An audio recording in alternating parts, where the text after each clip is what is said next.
So I'm on my phone right now, please ignore any formatting errors, and I'm using a throwaway because I don't want this on my main. I am a 27-year-old female and have been married to my husband Jacob, a 28-year-old male, for almost 2 years now, but I think we might be headed for a divorce over something that happened 3 days ago. So a couple of days ago, my husband brought home a friend of his from high school who happened to be a woman. This woman, Allison, was his friend back in high school, and when he brought her home it was around evening time, so I figured that they'd just run into each other at the mall where Jacob had been and he'd brought her home for dinner or something. I welcomed her home and treated her like I would treat any other guest, but throughout dinner I could just tell that there was something off about this person. The way she was talking to Jacob made me feel like they had a thing back in high school, and by the end of the evening, I just wanted her to leave. Very honestly. Because she was making me uncomfortable with all her inside jokes with my husband, and the way she would cozy up to him, or try to touch him every couple of seconds. It literally felt like for her she would just find excuses to touch him on the arm or on the hand, and she was laughing extra hard at all his jokes, even the ones that were not very funny. So I guess people can tell why I wasn't comfortable with this woman, and after dessert was served I figured that she would leave soon. I tried to be as pleasant as possible, despite how uncomfortable I was. But 2 hours passed, and at around 10, when she still hadn't left, I pulled Jacob into a corner and asked him what the hell was going on, because this was weird. Since she just wasn't leaving, and only when I asked, did Jacob tell me that he had actually invited her home because she had been evicted from her house because she hadn't paid rent for the past 4 months. And now, apparently, she was going to spend the night at our house, and probably the next couple of days as well, until she found another apartment that she could move into. He also told me that she hadn't run into him at the mall like I had believed, but in fact they'd reconnected on social media and had been talking online for weeks before this, which is how he found out that she was looking for a place to live and offered to let her move in with us for the time being. I was obviously annoyed about it, and asked him why he hadn't consulted with me before offering to let her move in. I also told him that I wasn't comfortable with the idea of her living with us in our home, because she had made me feel uneasy throughout the evening with her odd behavior around Jacob. He tried to downplay it and told me that I was just being crazy, that he was only helping out a friend in need, but I told him that I wanted her to leave and I wasn't going to put up with this. I insisted that he talk to her and tell her to go, but he told me that he had already promised her and he couldn't break her heart this way. Apparently all her stuff was in the car and she had moved out of her apartment today itself. He had helped her move out and he couldn't just tell her that it wasn't happening. He was acting really weird and squirrely, so I asked him to be honest with me and tell me who this Allison was. And as it turns out, I'd been right all along about her having a thing with Jacob back in high school, because he confessed that she was actually his ex-girlfriend from when he was in his senior year, and they'd broken up just because he had to leave for college. I kind of freaked out at him when he told me that, because the last thing that I wanted was for his ex-girlfriend to live with us, especially when it felt like she still had a thing for him. He promised me that he and Allison were over and had been over for a long time, but that did nothing about my insecurity. I told him that I wanted out and I wanted her out right away. I was pretty pissed off and I sounded like it too. I expected him to take me seriously, but instead, he turned around and told me that he wasn't kicking her out, and if I had a problem with Allison living with us, then I could leave instead. He told me that he was just trying to help out a friend in need, and if I was so insecure that I couldn't even handle that, then I was the problem here and I should go. After saying that, he walked out of the room and left me alone in the bedroom. I was shocked that he was choosing Allison over Miel, his wife of 2 years. We'd even been in a relationship for almost 3 years before we got married, so I think I should be a lot more important to him than some girl he dated in high school for a year before he left for college. I was stunned after he told me to leave and had nothing to say for a couple of seconds. When I went back into the living room, I saw that he was sitting on the couch beside Allison and they were laughing at some sitcom that was playing on the TV. Allison even had the audacity to tell me to come sit beside them, and then she scooted over so that she'd be sitting really close to Jacob, and I would have to sit beside her while she cozied up to my husband. After she said that, I left and went back into the bedroom, packed some of my stuff in a bag and walked out into the living room. But I didn't even care that Allison was right there. I told Jacob that he could either kick her out immediately and we could talk about this, or I would be leaving. He said nothing and just pursed his lips and chose to look the other way while Allison got up and started speaking to me in a really falsely sweet voice and told me that she didn't intend to cause any problems, that she was just an old friend and that's how it was going to be. And then she turned around and asked Jacob, "Right, Jake?" Now I know that Jacob hates it when people call him Jake, but when Allison said it, he didn't seem to have any problem with that. I just sighed and walked out of the door and slammed it shut behind me as loudly as I could. Jacob didn't even chase me or try to stop me, and of course neither did Allison, because this is obviously what she wanted all along. It was a little creepy. But once I was out of the door, I decided to linger and check out what was going to happen inside the living room once I was gone. I know it seems crazy, but I really felt in my gut that this was something I had to do, and lucky for me that I did, because I could peek through the curtains, since we never really shut them entirely. And I saw that as soon as I had left, Alice and Jacob sat side by side, and I could barely hear it, but they were having some conversation, which was definitely about me. Jacob looked upset, and after a while, to my shock, Jacob lay down and rested his head on Allison's lap, where she stroked his hair. I was furious when I saw that, and in the heat of the moment, I decided to take out my phone and click a picture of the two of them in that position. They couldn't see me, but I could see them, and I made sure that I got an angle where both their faces would be visible in the picture. When I was done clicking the picture, I decided that I didn't need to stick around anymore and walked all the way to a friend's house. I could have taken my car, but I really didn't want to drive, especially when I was in such a terrible mood. I honestly just wanted to walk and think about what I'd just seen. My blood was boiling, and I felt like I just had to do something to get back at Jacob for what he was doing to me. So before I knocked on my friend's door, I decided to go online and post the pictures that I'd taken, with a caption that just said "cheater" and nothing else. After I was done posting, I knocked on my friend's door and she let me in.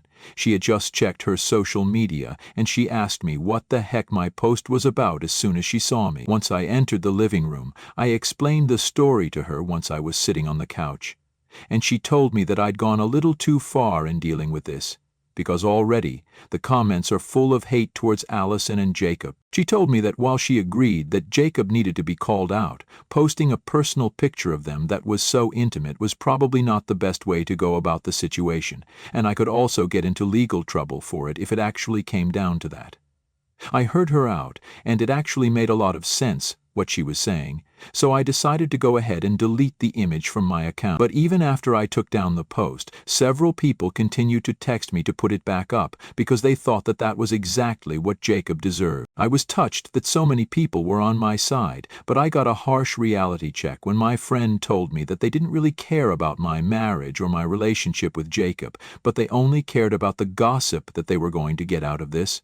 So I needed to stay out of the drama and ignore the people who were texting me because they only cared about all the drama that was going to come out of this, not about my emotional well-being.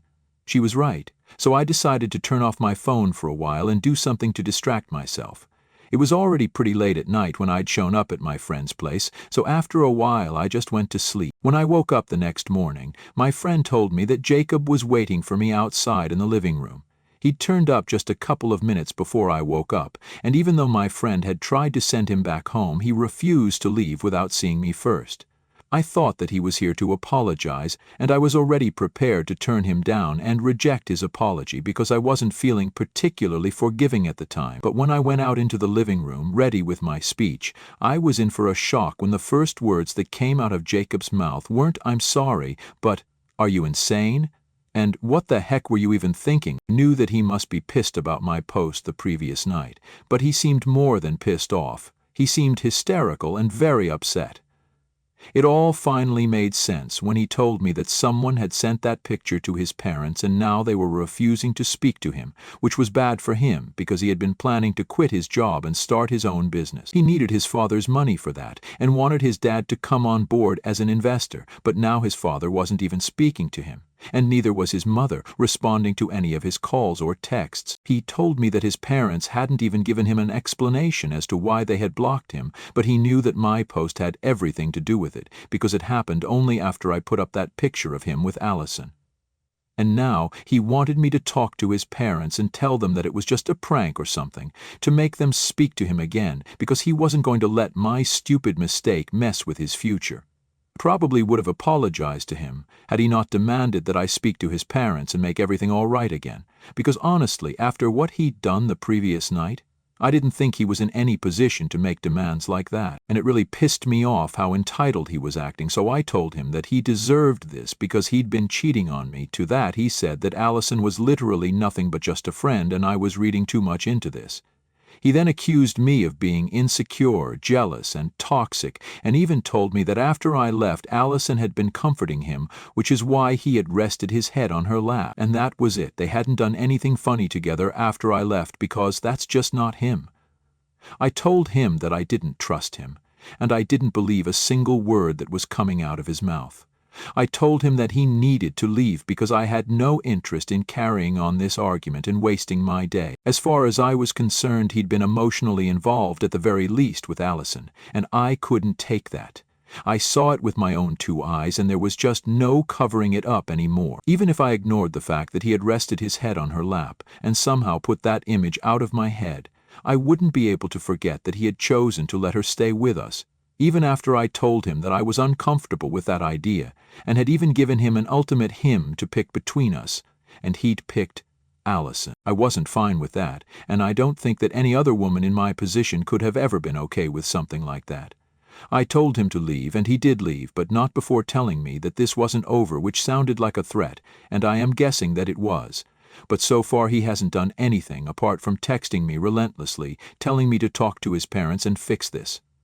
My friend thinks that I should talk to his parents and do something about the situation, because as bad as what he did was, I shouldn't have posted that picture of them. Even if I wanted to expose them for what they were doing, I should have just made a post or something. But I posted a photograph which really didn't seem okay with her and felt like an invasion of their privacy. And I feel like she's right about this. But honestly, I can't just forget about what Jacob did to me. I'm pretty sure that Allison is still living with him, and my blood boils when I even think of the 2 of them in that house, my house. I feel like I should do something, but I really don't think he deserves my sympathy. Am I the a-hole for posting a picture of my husband with his head in his high school ex's lap after he picked her over me? Update 1. Hey, so I decided not to talk to my in-laws and do anything about this, because like I said in my original post, I really don't think that my husband deserves anything good to happen to him right now.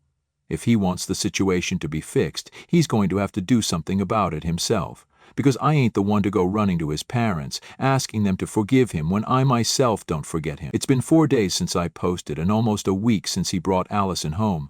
I'm pretty sure that she's still living with him because I created a fake account to stalk her, and I found out that all her recent stories that she's uploaded have a very familiar background. All those pictures have been clicked in and around my house, so I know that she's still there.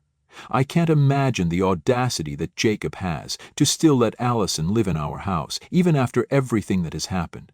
But to be fair, everything that could go wrong has already gone wrong, so he might as well stay with her because now I think we're at the point of no return. I can't imagine myself going back to him at any cost. And he's probably not even going to try. So far, he has only been texting me to convince me to talk to his parents. I've just been ignoring all his texts. I haven't found it in me to block him yet, but I will, soon enough, as soon as I'm ready to cut him out of my life entirely. I'm not at that point yet because we've been together for a long time and this is very hard for me. I was angry in my original post, but now that all the anger is gone, all I feel is heartbroken because this is the end of my marriage and I know it. The funny thing is that I'd never even seen this coming. A lot of you had asked me if there were any signs of him being bored or wanting to be with another person. And to be honest, there had never been any signs. At no point did I ever think that he didn't want to be with me. His cheating on me was something I had never even imagined in my worst nightmares. It was literally that unlikely. He and we'd been in love for years, and he was pretty much head over heels in love with me before he even asked me out. It was me who took a while to say yes to him, but once we were together, there was just no looking back. And now, this is where it ends. I really never could have seen this coming. So to say that I'm shattered wouldn't be enough to explain how I really feel about my marriage ending like this. My friends have been very supportive, and so have my parents, and I am grateful for that. I just hope that I'm able to stay strong through the divorce as well. I've already filed for divorce. It's been a day since then, and I have got to say, I don't feel as relieved and confident as I thought I would. All I feel is stressed out and worried about what is going to happen. I'm still living with my friend and am working from home because I don't have the energy to go outside right now. Update 2. Jacob was served with the divorce papers today. He called me to ask me if I was serious about this, and I said yes. Then he started screaming at me on the phone. I had to take it away from my ear because he was being so loud. He told me that I was taking this too far and tried to convince me that there was nothing going on between him and Allison. So I asked him if he was still letting her live in our home. He hesitated a little, but then he confessed that he had indeed been living with Allison ever since I left.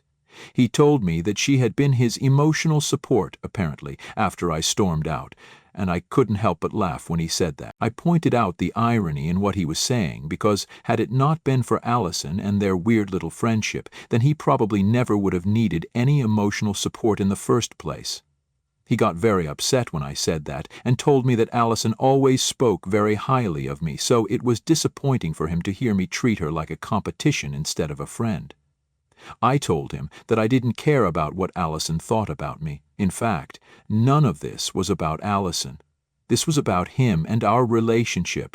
I told him that I was getting a divorce from him, not from Allison. He was the one who had let me down. I couldn't care less about that woman, even if I tried to. But I did expect certain things from my husband, and he had failed to live up to those expectations.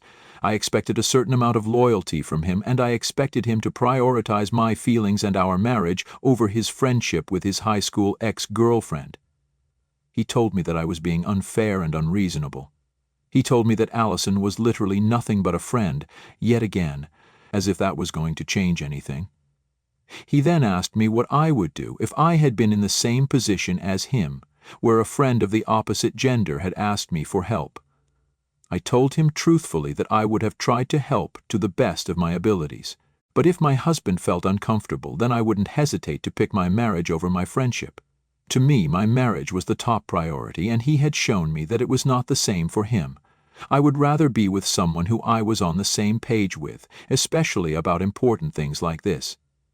He began to sound really exasperated and told me that I was getting way too emotional about these things and that I needed to learn to deal with my feelings like an adult, instead of being a baby, crying and then storming out without even a discussion just because things were not going my way.